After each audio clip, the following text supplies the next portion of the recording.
Welcome to the Recipients of Honor YouTube channel.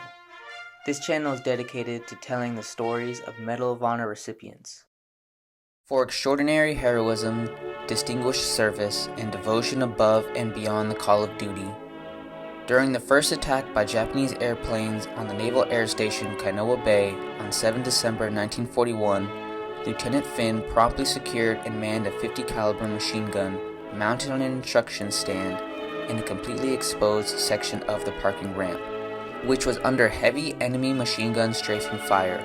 Although painfully wounded many times, he continued to man his gun and to return the enemy's fire vigorously and with telling effect throughout the enemy strafing and bombing attacks, and with complete disregard of his own personal safety. It was only by specific orders that he was persuaded to leave his post to seek medical attention. Following first aid treatment, although obviously suffering much pain and moving with great difficulty, he returned to the squadron area and actively supervised the rearming of returning planes. His extraordinary heroism and conduct in this action were in keeping with the highest traditions of the U.S. Naval Service. John William Finn was born on July 24, 1909 in Compton, California. He dropped out of school after 7th grade and worked on a farm alongside the banks of the Los Angeles River. He also worked at a brush factory up until his 17th birthday. With his mother's permission, he enlisted into the Navy in July of 1926. He attended recruit training in San Diego, California. Finn had remarked that at the time, it was the farthest he had ever been away from home.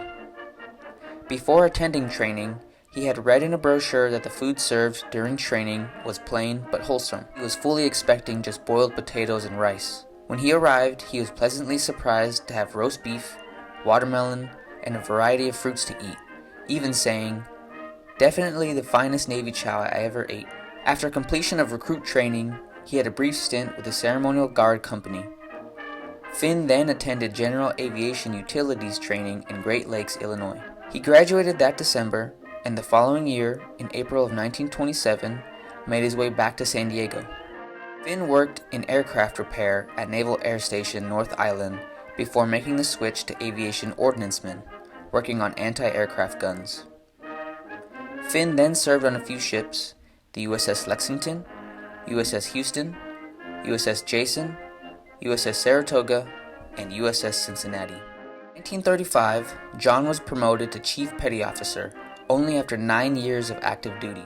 He had commented on his promotions, "Everybody thought I was a boy wonder. I was just in the right place at the right time." As a chief, John served with the patrol squadrons in San Diego, Washington, and Panama. Finn was stationed at Naval Air Station Kaneohe Bay on the island of Oahu in Hawaii by December 1941. He served as Chief Aviation Ordancemen, in charge of 20 men whose task was to maintain the weapons of VP-11, which was a PBY Catalina Flying Boat Squadron. It was the morning of December 7, 1941, which started out as an ordinary sunny Hawaiian morning. Finn had been at home, just a mile from the aircraft hangars he worked at. Just before 8 a.m., he heard the sound of gunfire and recalled that it was his neighbor that alerted him of the incoming attack. He immediately drove to the hangars and on his way saw incoming Japanese planes in the sky and the airbase under attack. Finn made it to his station and his men were attempting to fight back by using machine guns mounted on the PBYs. Some men were firing from inside the plane or had detached the guns to then mount them on improvised stands. Finn had said that one of the first things he did was to take over control of a machine gun from one of his squadron members. Finn knew that he had more experience firing a machine gun than his squadron member, as he was just a painter. John found a tripod platform, typically used for gunnery training, and quickly attached his .50 cal machine gun. He then pushed the mounted gun into the open and for the next 2 hours fired at the incoming Japanese planes. He was even wounded and refused to give up his post. He relentlessly stayed put until the attack had ended. In total, he had received 21 different wounds, which included injuries to his left shoulder, which caused him to feel no feeling in his left arm, and a bullet through his right foot. He would later require 2 weeks in the hospital to fully recover. In a 2009 interview, Finn had said, "I got that gun and I started shooting at jet planes. I was out there shooting the jet planes and just every so often I was a target for some. In some cases, I could see the Japanese pilots' faces. Even despite his wounds, he remained at the hangars after the attack, and after receiving some medical treatment, he helped arm the surviving American planes. John was credited with bringing down one plane on his own, but downplayed his achievement by saying, quote, "I can't honestly say I hit any, but I shot at every damn plane I could see." For his heroic acts and complete disregard for his own safety, he was awarded the Medal of Honor. He was formally presented the decoration on September 14, 1942, by Admiral Chester Nimitz aboard the USS Enterprise. John W. Finn became the first Medal of Honor recipient in World War II. In 1942, Finn was commissioned as an ensign and served as an LDO. He eventually retired from the Navy as a lieutenant in September of 1956. After retiring, John Finn lived on a ranch in Live Oak Springs near Pine Valley in California. He and his wife became foster parents to 5 Native American children.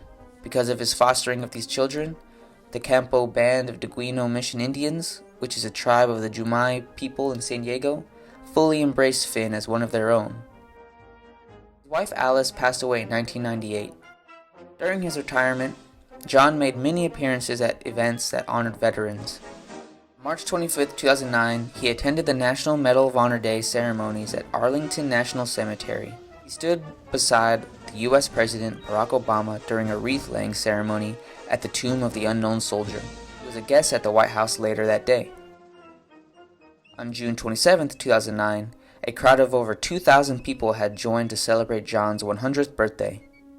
The Association of Aviation Ordancemen presented him an American flag that had flown on each of the 11 aircraft carriers that were then in service. John had been called a hero during an interview about his medal, to which he responded, quote, "That damned hero stuff is a bunch of crap.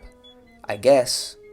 You gotta understand that there's all kinds of heroes, but they never get a chance to be in a hero's position." End quote. John William Finn died at the age of 100 on the morning of May 27, 2010, at the Chula Vista Veterans Home.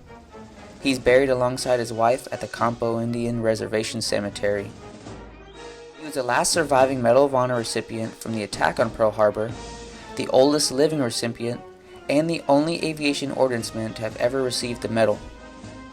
Finn was the namesake of the headquarters building for Commander Patrol and Reconnaissance Force, the United States Pacific Fleet and Marine Corps Base Hawaii Kaneohe, and a boat used to bring visitors to the USS Arizona Memorial. Historic US Route 80 is also named the John Finn Route, and 3 buildings in the former Naval Training Center San Diego were named after John and Alice. Lastly, the Secretary of the Navy announced on February 15, 2012, an Arleigh Burke-class destroyer would be named USS John Finn. I would highly recommend researching John W. Finn, as there are complete documentaries, plenty of articles capturing his essence. For someone to be so selfless and remain so humble is astonishing. John W. Finn truly embodied the Navy core values and stayed true to remaining fearless in the most dire of times. Thanks for watching.